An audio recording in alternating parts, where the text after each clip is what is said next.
What's up, folks? It's your buddy Fatalroadie. Today we're going to be reviewing the movie Terminator Dark Fate. This movie is directed by Tim Miller, stars Mackenzie Davis, Linda Hamilton, Edward Furlong, and Arnold Schwarzenegger, and is about Sarah Connor and a hybrid cyborg human protecting a girl from a new liquid Terminator. This movie is more of a reboot of sorts, in that the story negates Genesis, Rise of the Machines, and Salvation, and follows up after Judgment Day.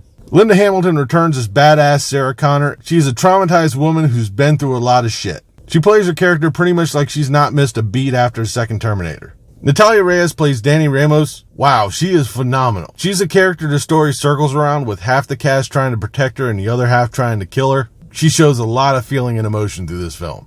Mackenzie Davis plays Grace. She is incredible. She has so many layers to her character and plays as much a badass as Hamilton, and in some ways she mirrors Kyle Reese from the first Terminator. Now let's get into Arnie, the Terminator, playing one of his famous roles, the T-800. He nails it, and his chemistry with Hamilton spanning 3 movies is off the charts. They work really well together. Gabriel Luna plays the new Terminator, the Rev 9. Wow, he is mean, and nails home the idea that you should be scared shitless of the Terminator. As sequels go, they tend to go downhill in many ways. In this series, after Terminator 2, the threat and mystique of the Terminator kind of suffered. This Terminator is off the scale vicious. The action scenes were all over the place, and they were awesome.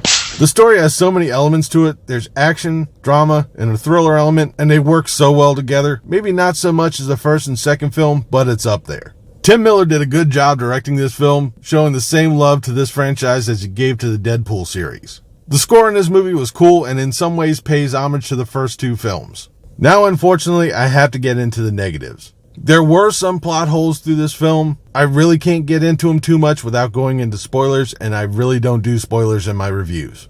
As far as action goes, in group battles, it was awesome, but where it really breaks down is one-on-one combat. There are just way too many cuts and it feels a little jumpy. In this movie, the Rev 9 can split apart from his endoskeleton. You would think they would have worked more together, but here he just seems like he just stands around and really doesn't help much.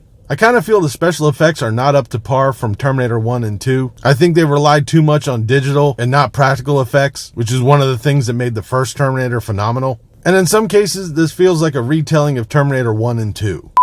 Hey folks, upon editing this video, I realized I didn't give a recommendation for this movie. Though I did like the movie, I'm kind of split on it. If you really have to see the movie, I would either wait until it comes out on Netflix, but if you have to see it now, wait until a matinee or something. I really wouldn't go rushing out to see this. Well, that'll do it for this episode of Roadie Reviews. Leave a comment down below what you thought about this movie, what you thought about this video. If you liked it, please give me a thumbs up. Don't forget to share and subscribe. I've been Fatalroadie. You've been awesome. Thank you very much for watching. And remember, if it's too loud, you're too old. See ya.